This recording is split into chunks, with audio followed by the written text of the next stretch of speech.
हाय दोस्तों, कैसे सभी लोग। आज जो अपन करने वाले हैं वो है हाइड्रोकार्बन्स। हाइड्रोकार्बन तुम्हें पता होगा क्लास 11th में आखिरी चैप्टर है।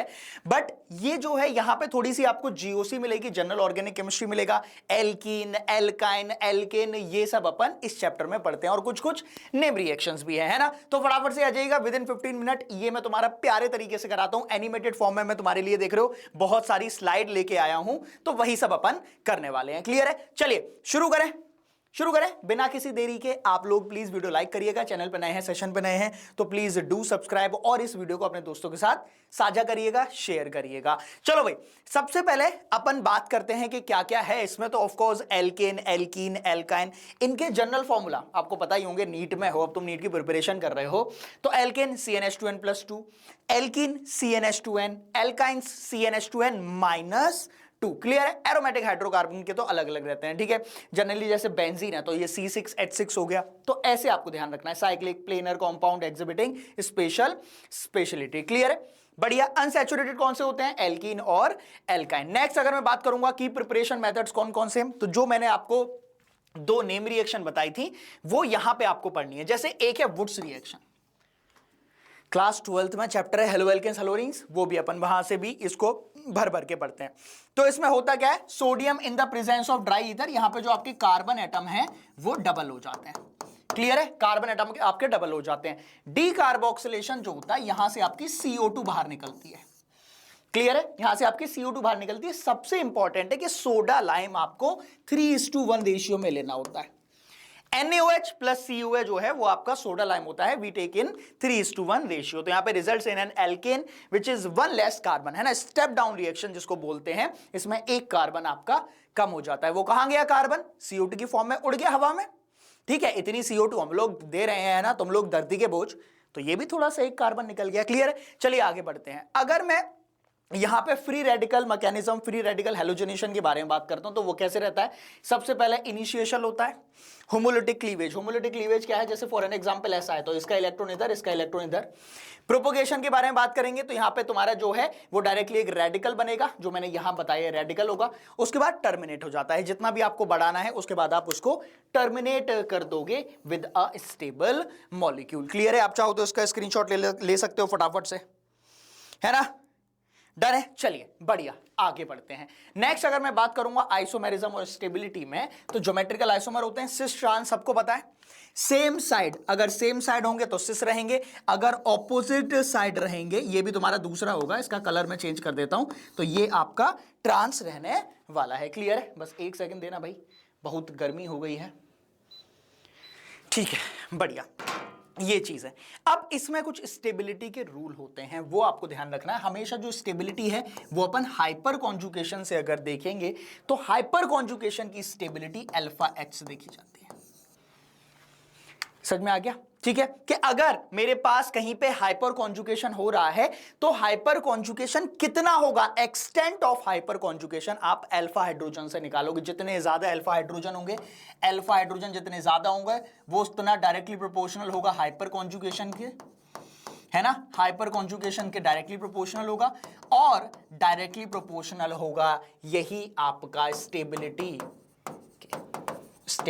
कोई भी अगर मेरे पास मॉलिक्यूल है, एल्कीन हो गया चाहे फ्री रेडिकल हो गया, वो सब मेरे पास इसी से स्टेबल होते हैं। कलर चेंज करना पड़ेगा, दिख नहीं रहा है, ठीक है, कोई नहीं। चलिए नेक्स्ट अगर मैं बात करूंगा डिहाइड्रोहेलोजनेशन। डिहाइड्रोहेलोजनेशन में मेरे पास क्या है कि आपका पानी बाहर निकल जाता है। क्लियर है?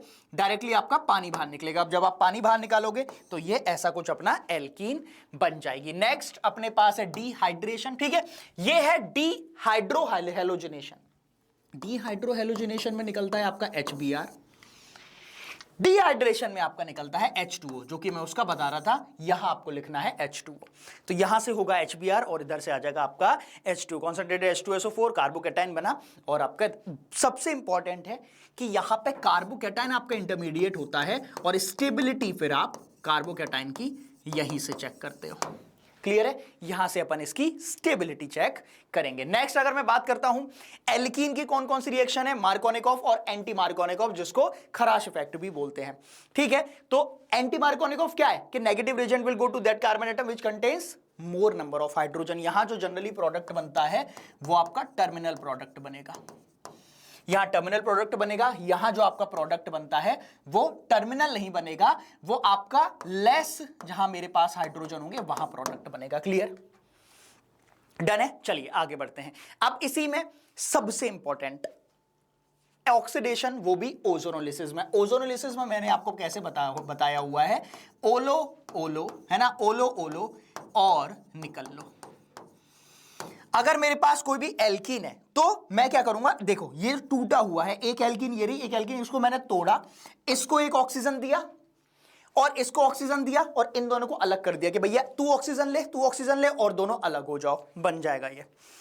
क्लियर है, यहां पे लिखा भी हुआ है slice C double bond C and add oxygen to each slide to predict products और वर्क बैकवर्ड। क्लियर है, ठीक है। चलिए आगे बढ़ते हैं। अब इसी में अगर मैं एल्काइन के बारे में बात करूंगा तो यहां पे सिंथेसिस फ्रॉम डाइहलाइड। अगर मुझे डाइहलाइड प्रेजेंट है, डाइहलाइड समझ रहे हो, अगर मेरे पास कुछ ऐसा प्रेजेंट है, ये डाइहलाइड प्रेजेंट है, तो इसका यहां से आप कैसे एल्काइन बनाओगे वो आपको ध्यान रखना है। क्लियर है, ठीक है। चलो तो कैसे बनेगा, सबसे पहले ऑफ कोर्स मेरे पास अल्कोहलिक OH एलिमिनेशन होगा, उसके बाद मतलब दो बार, पहले एलिमिनेशन होगा तो एल्कीन बनेगी, यहां एल्कीन बन जाएगी, फिर एलिमिनेशन होगा तो आपका ट्रिपल बॉन्ड बन जाएगा। क्लियर है सभी को, आगे बढ़ते हैं। अब सब एक और चीज इंपॉर्टेंट है कि मेरे पास ये जो होता है C ट्रिपल बॉन्ड C, अगर मैं उस पर नेगेटिव चार्ज लगा दूं तो ये नेगेटिव चार्ज बहुत ज्यादा स्टेबल होता है, हाईली स्टेबलाइज होता है। अब ये नेगेटिव चार्ज इतना ज्यादा स्टेबलाइज क्यों है, वाई आर दे एसिड, इसको इसे एसिड क्यों बोलते हैं, क्योंकि यहां अगर आप देखोगे तो हाइब्रिडाइजेशन sp हो गई है, sp हाइब्रिडाइज्ड। अब जब sp हाइब्रिडाइज्ड हो जाएगा तो यहां मुझे मिलेगा 50% s कैरेक्टर, यहां मुझे मिलेगा 50% s कैरेक्टर, और 50% s कैरेक्टर मिलने की वजह से यहां पे अब ये न्यूक्लियस के पास हो गया, न्यूक्लियस में क्या है पॉजिटिव चार्ज, यहां क्या है नेगेटिव चार्ज, तो नेगेटिव पॉजिटिव आपस में बढ़िया बॉन्ड बनाते हैं, ये आपको ध्यान रखना है। क्लियर है, की रिएक्शन और आइडेंटिफिकेशन के बारे में अब अगर मैं बात करूंगा, react with strong bases like NaNH2 to form sodium acetylides. ठीक है, ये रिएक्ट विद टोलेंस बाबा है ना, टोलन बाबा से रिएक्शन शो करते हैं, टोलेंस रिएजेंट से। और उसके बाद crucial for distinguish terminal alkyne and internal alkyne. खत्म।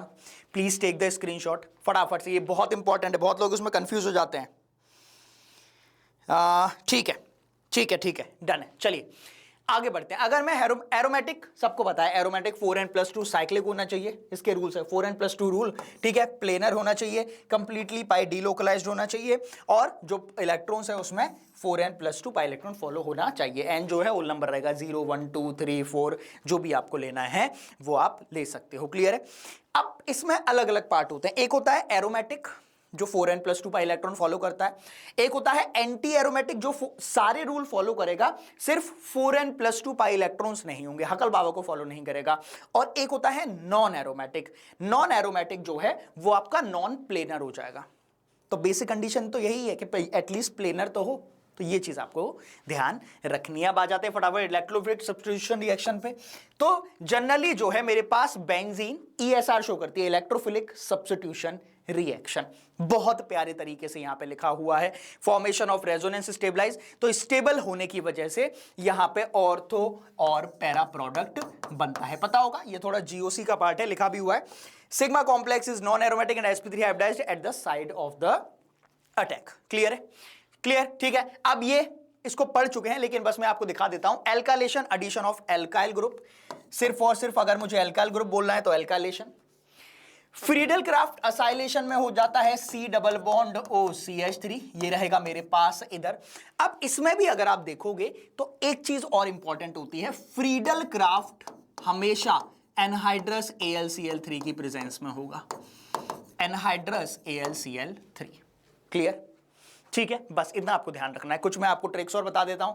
आपको हमेशा सब्स्टिट्यूशन, एलिमिनेशन, एडिशन ये देखना है कि इसमें क्या होने वाला है, कौन सा रिएजेंट किसमें काम करता है। KMnO4 ऑक्सीडाइजिंग एजेंट, रिड्यूस मत करा देना। Lithium aluminium hydride reducing agent है, ऑक्सीडेशन मत करा देना। तो रेजेंट की क्लैरिटी बहुत इंपॉर्टेंट है, अगर क्लियरिटी नहीं है तो मेरा GOC वाला लेक्चर है पिछला वाला, उसको देख के आओ। उसके बाद मेजर माइनर ऑफ कोर्स डिजेफ से अपन निकालते हैं, कन्वर्जन मैपिंग में अपन प्रैक्टिस मल्टी स्टेप सीक्वेंसेस, है ना। ओवरऑल मैंने आपको बता दिया है कौन से अनसैचुरेटेड एरोमेटिक क्या रहते हैं, बस आपको इतना ही फॉलो करना है। बहुत ज्यादा फर्स्ट क्रिएट नहीं करता है, बहुत ज्यादा प्रॉब्लम क्रिएट नहीं करनी है कि सर ये समझ नहीं आता, वो समझ नहीं आता, तो ये आप ध्यान रखना। क्लियर है? एक सेकंड में इसको पीछे कर देता हूं, आगे कैसे हो गया। एल्केन अनसैचुरेटेड में मेरे पास क्या क्या होगा, मार्कोनिकॉफ कौन फॉलो करेगा, ओलो ओलो निकल लो क्या होता है ये आपको पता होना चाहिए, और aromaticity 4n+2 pi electron. I hope सारी चीजें आपको बढ़िया तरीके से क्लियर हो गई होंगी। कोई भी दिक्कत है, कोई भी डाउट है तो फील फ्री टू कमेंट, आप लोग कमेंट करिएगा। और बाकी हम लोग यहां पे अच्छे से आपके लिए जुड़े ही हुए हैं, ठीक है। देखो एक चीज मैं आपको और बता दूं, हर एक जो मेरे पास चैप्टर है उसकी मैं वीडियो बना रहा हूं, बहुत मेहनत से फ्लैश कार्ड फॉर्म में मैंने ये तुम्हारे लिए बनाया हुआ है। इसको आप चाहो तो टेलीग्राम ग्रुप से डाउनलोड भी कर सकते हो, फ्री में मैं तुम्हें प्रोवाइड कर रहा हूं। बस आप पढ़ाई करिए, जो आपने नीट में मेहनत करी है उसको और डबल डाउन करना है, री नीट में अपन को इजीली 80-90 नंबर बढ़ाने हैं। क्लियर है? पेपर अच्छा होगा, हमने बहुत मेहनत करी है। क्लियर है? ठीक है, चलिए thank you so much guys, all the best. एक और वीडियो मैं तुम्हारे लिए मतलब एक और क्या, जितने भी चैप्टर बचे हुए हैं वो सारे मैं बनाने वाला हूं। एंड में क्या होगा कि मैं 2-2 चैप्टर एक ही वीडियो में डाल दूंगा, लेकिन आपको प्रॉब्लम क्रिएट नहीं होगी। ठीक है, चलिए thank you so much guys, बने रहो चैनल पे। Bye bye, all the best.